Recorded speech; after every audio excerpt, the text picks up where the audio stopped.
दोस्तों कल थोड़ा सा मैं बिजी था जिस वजह से ये कल रात को वीडियो नहीं आया, लेकिन आज मैं अभी आपको सेकंड शिफ्ट 12 दिसंबर में बताऊंगा कि कौन कौन से सवाल आए थे, विद आंसर्स आपको बताऊंगा।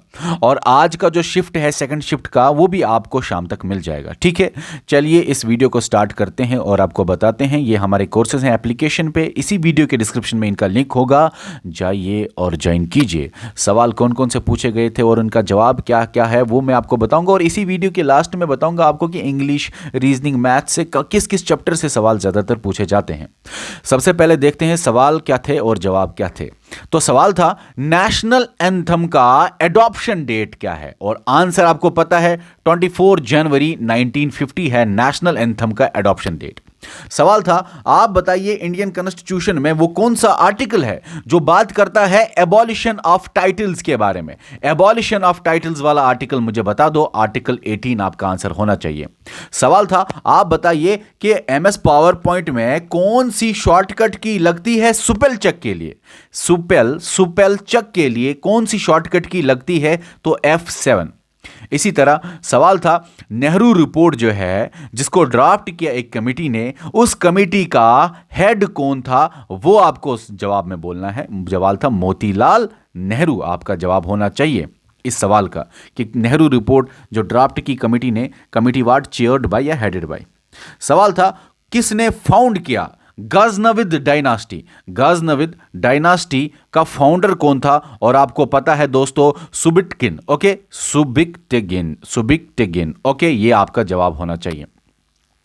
उसके बाद सवाल था Mahatma Gandhi green tunnel was inaugurated in which country. किस कंट्री में महात्मा गांधी ग्रीन टनल को इनॉग्रेट किया गया, तो जवाब होना चाहिए मदागास्कर। मदागास्कर 2022 की ये न्यूज थी, मार्च 2022 की।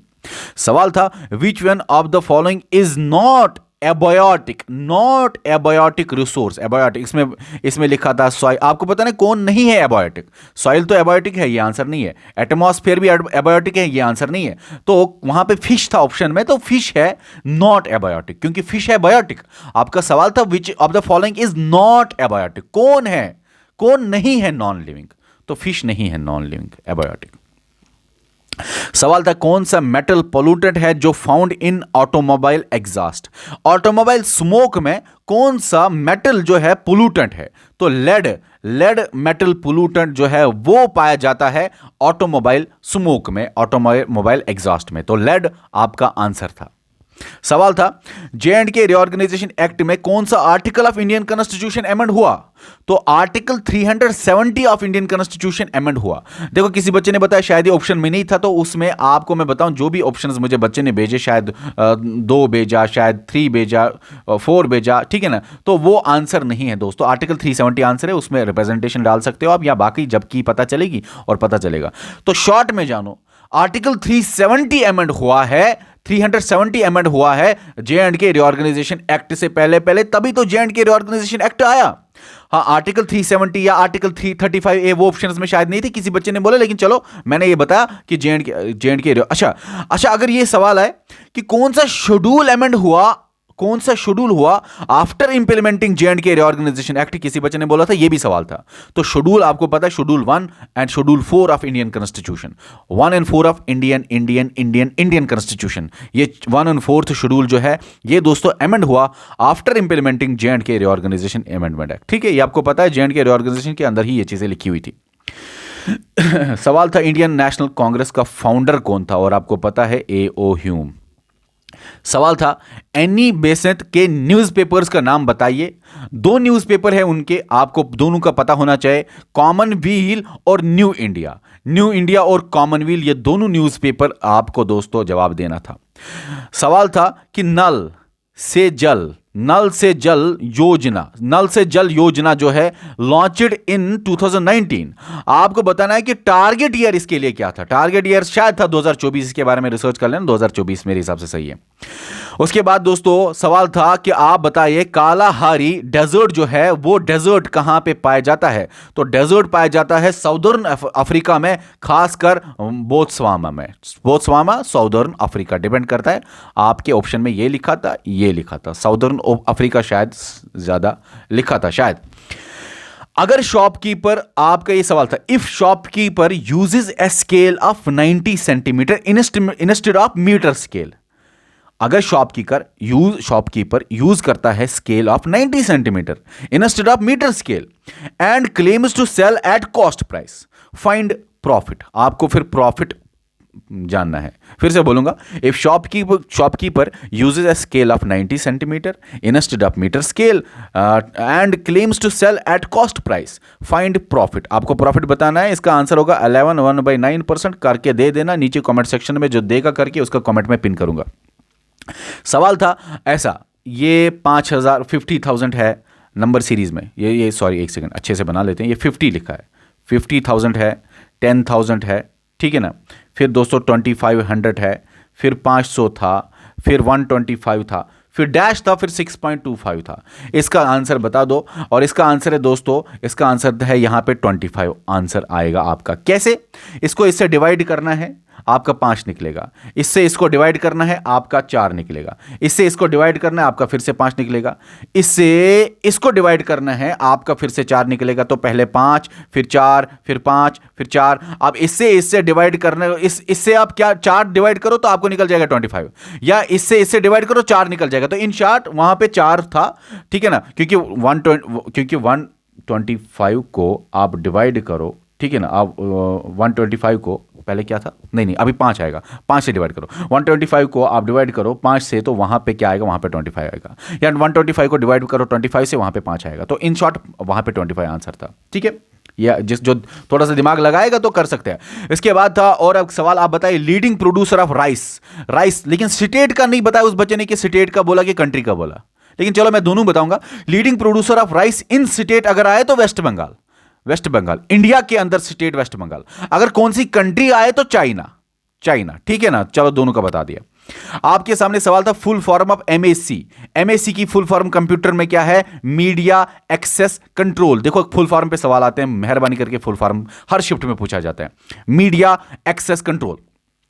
आपके सामने सवाल था कि माइक्रोफोन जो है वो क्या इनपुट है या आउटपुट है, और आपको पता है माइक्रोफोन इनपुट डिवाइस है। जवाब था इनपुट डिवाइस, आपका माइक्रोफोन इनपुट डिवाइस है।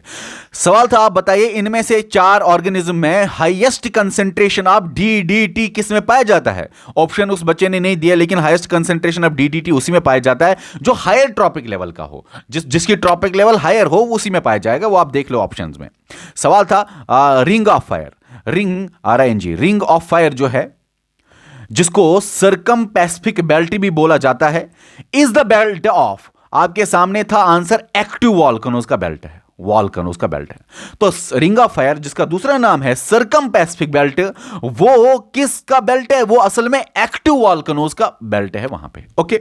सवाल था, कौन सी कंट्री है लार्जेस्ट स्टॉक मार्केट, किस कंट्री है, which country has largest stock market. तो यूएसए में भी अगर हम देखें, न्यूयॉर्क स्टॉक एक्सचेंज जो है ना, वो दुनिया का लार्जेस्ट एक्सचेंज है in the world, stock exchange in the world. सवाल था, आप बताइए हेल जो है, hell is associated with which type of cloud. तो आपका आंसर होना चाहिए दोस्तों क्यूमुलोनिम्बस क्लाउड। सवाल था, आप बताइए लीडिंग प्रोड्यूसर ऑफ शुगर का लीडिंग प्रोड्यूसर कौन है। आपको आंसर में होना चाहिए इंडिया ही है leading producer in the world. अच्छा, किसी बच्चे ने बोला था शुगर का तो इंडिया, किसी बच्चे ने बोला था कॉफी का, तो कॉफी का मेरे हिसाब से ब्राजील है ना, ब्राजील ही होता है ना ज्यादातर। ब्राजील है लीडिंग प्रोड्यूसर ऑफ कॉफी। अगर शुगर का था तो इंडिया, अगर दोनों थे तो दोनों के ऑप्शन आंसर्स भी आपको मैंने बता दिए। Which one of the main cause of, अच्छा आपको सवाल था कि इनमें से मेन काज क्या था, लैंड डिग्रेडेशन इन पंजाब। लैंड डिग्रेडेशन इन पंजाब में मेन काज क्या था, याद रखना दोस्तों, मेन काज है ओवर इरिगेशन है main cause in of land degradation इन पंजाब। सवाल था, most polluted country in the world, 2022 में ही ये न्यूज थी, शायद मार्च अप्रैल 2022 की न्यूज है।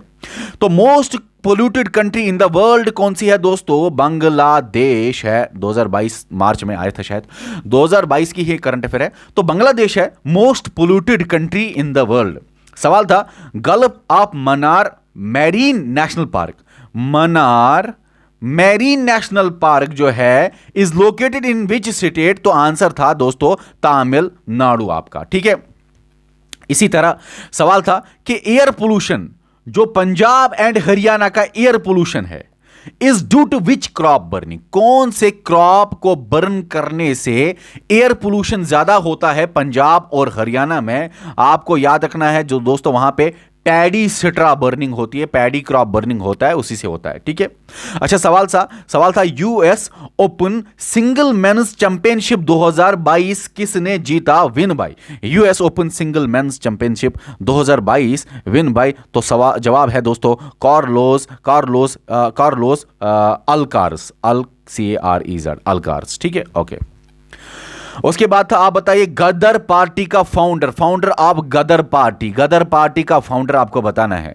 आपके ऑप्शन नहीं पता, लेकिन आपके ऑप्शन में अगर लाला हरदयाल है तो वही ठीक है, आपके ऑप्शन में अगर सोहान सिंह बखना है तो वही ठीक है, डिपेंड करता है आपके ऑप्शन पे। फिर थर्ड अगर बोथ एंड भी था तो बोथ आएगा।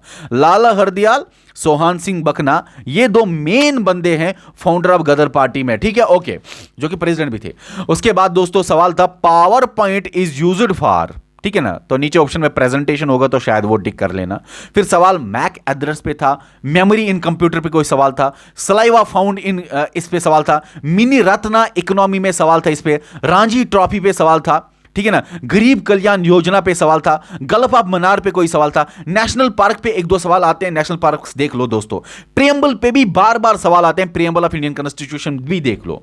इसी तरह अगर हम इंग्लिश की बात करें तो एक्टिव पैसिव वॉइस से antonym, synonym, preposition, error, tenses, ये चीजें रिपीट होती है। अगर मैथ देखें तो डीआई से सवाल एवरेज बेस्ड आया था, बॉडमॉस पे हर शिफ्ट पे सवाल आता है, पॉलिनोमियल, फिर दोस्तों सिंपल इंटरेस्ट पे सवाल था, इसी तरह प्रॉफिट लॉस पे सवाल था, प्रोडक्ट ऑफ डिजिट्स पे एक क्वेश्चन आया था। इसी तरह रीजनिंग अगर बात करें तो ब्लड रिलेशन पे तो आता ही आता है। अच्छा याद रखना कि ब्लड रिलेशन तो आता है, और मैं आपको बताऊं कैलेंडर पे भी सवाल आते हैं, तो थोड़ा ध्यान दे दो, कैलेंडर पे बार बार सवाल आते हैं। क्लॉक पे सवाल आया, ब्लड रिलेशन पे, कैलेंडर पे, ऑर्डर रैंकिंग पे, पजल पे, एनालॉजी पे, नंबर सीरीज पे। तो ये कुछ क्वेश्चंस मैंने आपको बताया कहां से आप कर सकते हो। ठीक है, ओवरऑल पेपर जो था मॉडरेट ही था, इजी ज्यादा आप इसको नहीं बोल सकते, क्योंकि बहुत क्वेश्चंस ऐसे थे जो हम तक नहीं पहुंचे हैं, जो कि थोड़े से डिफिकल्ट में कंसीडर करूंगा। याद हमेशा इजी क्वेश्चंस ही रहते हैं, तो मैं इस क्वेश्चन को ज्यादा इजी नहीं मानूंगा, क्योंकि बच्चे हमेशा बोलते हैं ये वाला इजी था। नहीं, ये मॉडरेट टू टफ ही मैं मानूंगा, या तो मॉडरेट ही आप ले लो, क्योंकि बहुत सारे डिफिकल्ट क्वेश्चन हम तक नहीं पहुंचते। टीचर्स तक, हम तक याद वही क्वेश्चंस होते हैं बच्चों को जो कि क्या होते हैं, इजी होते हैं। इसलिए मैं इसको मॉडरेट कैटेगरी में ही रखूंगा। ठीक है ना, कुछ क्वेश्चन थोड़े से डिफिकल्ट थे, तो चलिए ये मैं आपको बताता हूं। अब आपका काम है, टॉपिक का फोकस तो आपको पता चला, क्वेश्चंस आंसर तो मैंने बता दिया, अब आपका डिफिकल्टी लेवल तो बता दिया। सेफ अटेम्प्ट फिलहाल नहीं बताऊंगा, वो मैं लास्ट के दिन ही बताऊंगा। हर शिफ्ट में मैं सेफ अटेम्प्ट कुछ नहीं फिलहाल बताऊंगा। आप सारे पेपर्स को देख के एनालाइज करके थोड़ा अपने लेवल का नॉर्मलाइजेशन डाल के, थोड़ा दिमाग में कॉमन सेंस थोड़ा लगा के, मैं लास्ट में सेफ अटेम्प्ट हर शिफ्ट के बारे में बताऊंगा। फिलहाल के लिए वीडियो में यही बोलना था। Okay bye. बाय से पहले बोलना चाहूंगा हमारे कोर्सेज एप्लीकेशन पे है, इसी वीडियो के डिस्क्रिप्शन में लिंक होगा, हर कोर्स का, जाइए और ज्वाइन कीजिए। बाय।